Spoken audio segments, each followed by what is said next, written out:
There are certain smells that can send you back in time. For some, it's crayons and glue sticks. For others, it's chalk dust and the low hum of fluorescent lights. But for a lot of us who grew up in American elementary schools in the 1980s, it's the smell of that warm pizza.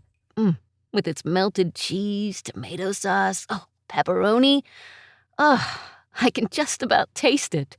And the memory of holding something small but powerful in our hands.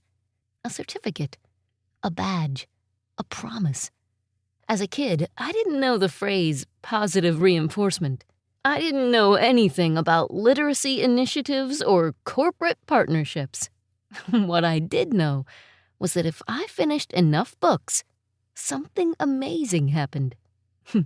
Reading stopped being a chore. It became, for me, more of a mission.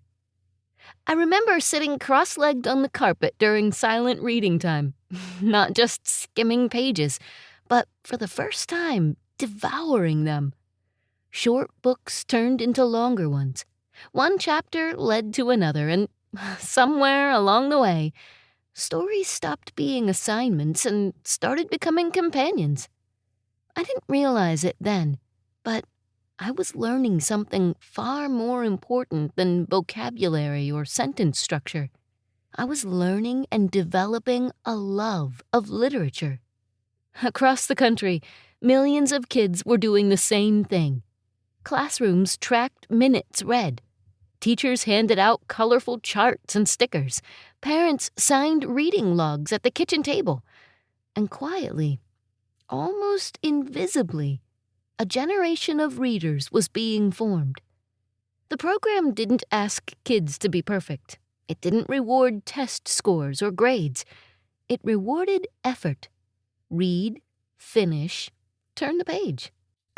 I don't know how it worked for the rest of the world, but my teachers made me write a book report on each book I completed. But for me, the incentive worked really well.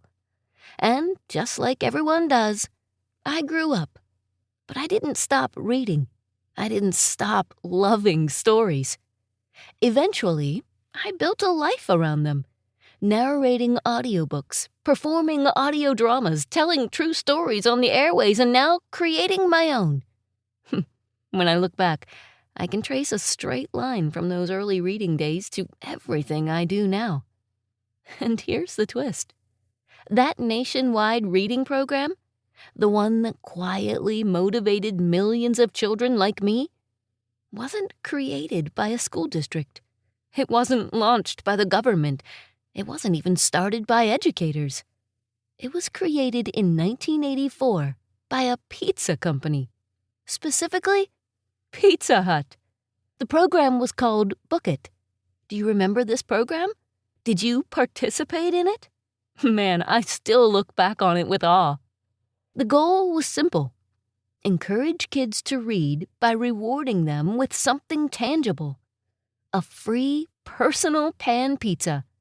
How many pizzas do you think you earned back in the day? Pizza Hut partnered with schools across the United States, providing teachers with materials, tracking tools, and those unforgettable reward certificates. By the early 1990s, Book It had reached tens of millions of children and became one of the most successful literacy incentive programs in American history. What started as a marketing idea became something much bigger. It didn't just sell pizza. It helped create readers. And for some of us, storytellers. All because someone realized that a small reward offered at the right moment could change a habit and maybe even a life. This has been Twist of Fate Radio. I'm Angela Clark. Until next time, remember, sometimes the smallest choices lead to the biggest consequences. Want to explore more stories like this? Visit twistoffateradio.com. There you can read more details about this story and others like it.